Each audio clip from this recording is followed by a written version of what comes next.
So how do we earn their trust? How do we earn the trust of our kids, our children? How do they get to trust us? And it's it's it's quite simple, but it's not easy, um, because it just involves us telling them the truth. Like, instead of telling my child, when you do something, uh, like, you make up some extreme reason, something that will scare them, something with a lot of fear inside it, so that they don't do it just because they're afraid of doing it.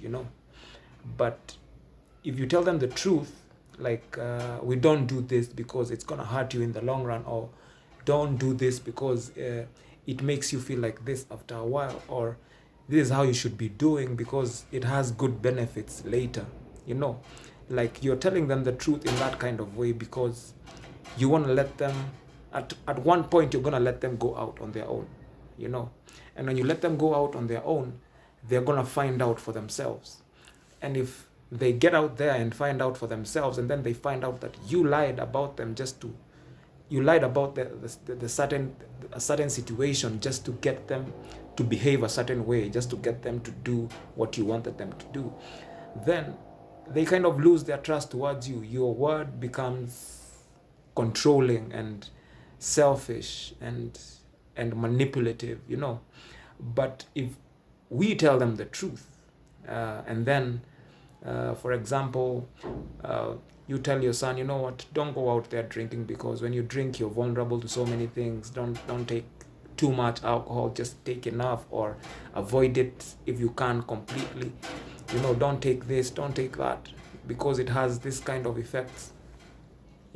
When your son or your daughter does what you told them to do, and they get the result that you told them they were gonna get, and it doesn't make them feel good, or it hurts them, then my word becomes truth to them, and they trust me, and in that way I earn their trust.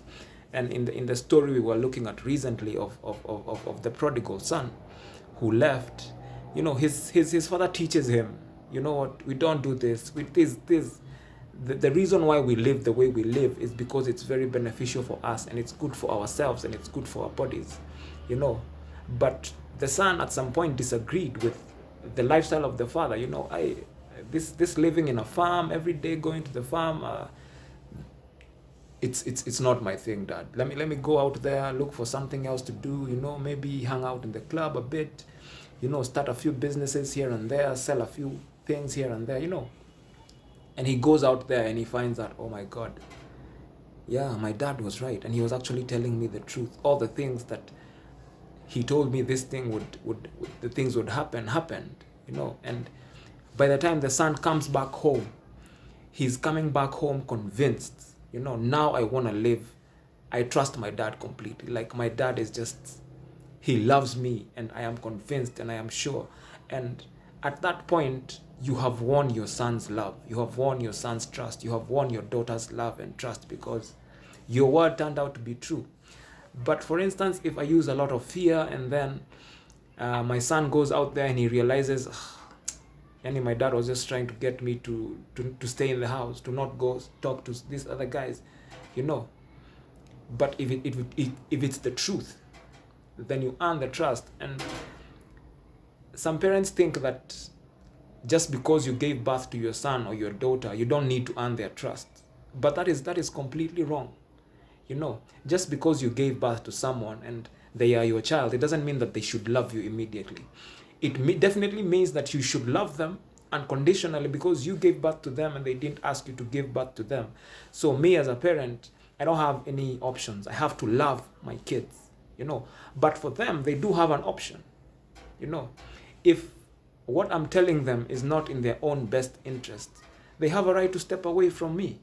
If my son looks at me acting once, acting twice, acting thrice, and the things that I'm doing are not in his best interest, then I wouldn't blame him if he went his own way. If he decided, no, I don't want a relationship with you anymore. Uh, and even if you think about a situation of a girl and a boy, a boy hitting on a girl, before the girl really accepts to be with the boy, or a woman accepts to be with the man for life, and you submit yourself to them, the man has to earn your trust. Even an eagle doesn't just trust a male. It has to drop some things and see how this male is gonna fare catching them. Like, is this man doing these things for my own best interest? Is he gonna be making decisions that favor me as well? Am I, it's only up to him? If you figure out that a certain man loves you, or if a man comes to you, if you're a lady and a man is telling you, what, I love you very much and I want to be with you, how do you prove your love? How do you prove his love to you?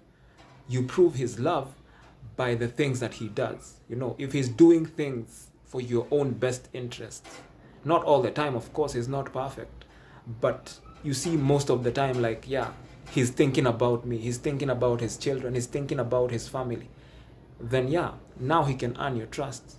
And even in the case of God, God does not just ask us to trust him just because he created us.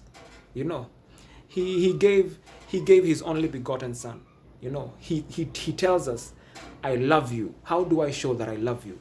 I love you because I gave you my only begotten son, and I laid him right there on the cross so that you can get salvation. Not because I wouldn't have created another Moses, not because I wouldn't have created another Tracy, not because I wouldn't have created another Kobe. No, I would have done that very, very easily. But because I love you so much, I didn't want to just throw you away. So I gave my son on the cross for you guys to get saved, for you guys to have another chance at life, another chance at salvation. And I think if God himself goes to the extent of proving his love like that, even us as parents, God is our parent, and he's showing that so that we can trust him, so that when he tells us not to go left, we don't go left, not because you're afraid of him, not because you're afraid he's gonna beat us, not because you're afraid he's gonna strike us with thunder and lightning, but because of what he has done.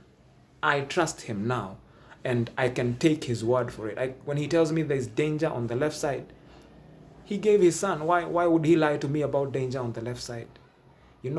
But he's not just coming to tell me, what, there's danger on the left side. Who are you? Who are you to tell me there's danger on the left side? How do I know what you want? The only way I can prove that you're telling me to go left and it's gonna favor me, it's gonna be for my own best interest, is if you have shown me something bigger in the past, is if you have proven yourself in the past. So us as parents, don't expect your children to just submit to you, to just trust you, and to just love you just like that. We have to earn that love. And the way we earn that love is by being truthful, by being honest with our children, telling them the truth, so that when they go out there, they find out for themselves, they become convinced that, what, my mom was telling me the truth, so that now when you come and tell them, what, my son, don't do this, do this, now you're coming from somewhere. I can listen to you now because what, yeah, you have earned my trust. So let's not play this thing anything less than that. Let's earn the trust of these children, because they need us. They need us in the time that we're heading and where we're going right now. If these kids don't have someone to guide them and to be there for them every single time, someone that they can count on. I know they can always count on God, but they can't see God, But God has put someone there to represent him, and that's you as a parent, that's me as a parent. We are his representatives in our children, and the way we treat our children, we set the standard for them to be treated by other people out there. If I treat my child with love, he's gonna be friends with people who treat him with love out there. If I mistreat my child and I'm always insulting him and putting him down, he's gonna be friends with people who insult him and put him down, because that's the standard that the parent has set. So let's set a good standard, and let's not expect trust and love from our kids just like that. Let's earn the trust. Peace every time.